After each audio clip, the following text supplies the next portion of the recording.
Прывітанне! Я Саша Бабкова, і гэта рубрыка «Мова з дома», у якой мы тлумачым распаўсюджаныя памылкі ў беларускай мове і вучымся размаўляць правільна. Сабака, гусь, медаль. Беларуская, руская і украінская мовы маюць даволі агульных слоў, бо самі мовы паходзяць з адной моўнай сям'і. Але ж многія словы толькі падаюцца падобнымі, а насамрэч адрозніваюцца націскам, значэннем ці родам.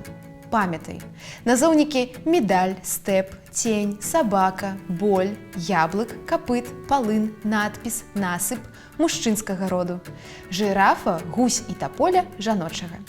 Сустрэў вялікага страшнага сабаку. Боль быў нясцерпны. Доўгі цень цягнуўся ад дрэва. Салодкі яблык, горкі палын, неразборлівы надпіс, высокая таполя, белая гусь.